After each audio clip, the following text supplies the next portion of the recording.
Hello, my name is Christiana. I'm 21 years old and I study in HRC Culinary Academy. Hello, I'm David. I'm 27 and I study at HRC as well. Sofia is a really beautiful city with some interesting moments to experience in, but it's really nice, and HRC it's the most creative space I've ever been. Sofia is, let's say, a cultural clash. There's people from all over the world. It's very colorful for everybody, so you'll find your place. I study culinary arts at HRC. The program is really intense, so you should be prepared, but also due to its intensity, it gives you very much knowledge, so you can practice a lot, but in the same time you have theory classes, so it's really good mix. Me and David, I believe we love to travel, so we are at least the same patient to have our internship in Europe next semester, and we are quite excited about what are we going to do in very fancy restaurants.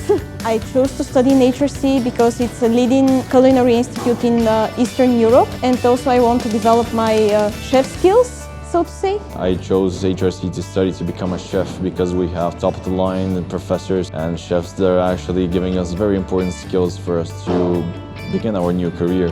My professional dream is to become a chef and also have my own space for art and food. I want to combine the social element of food with art, and also to see how the communication goes around the plate and also surround people with something beautiful for their eyes and ears. My professional dream is to become a chef, to have a small chain all over the world, maybe a couple of restaurants here and there, but full of colorful people and non-traditional food. If I have to recommend HRC, the three things I would say it's creative, it's freedom, and it's friendly. If I am to recommend HRC, the three things I would mostly certainly say is people, discipline, and dedication. Join HRC!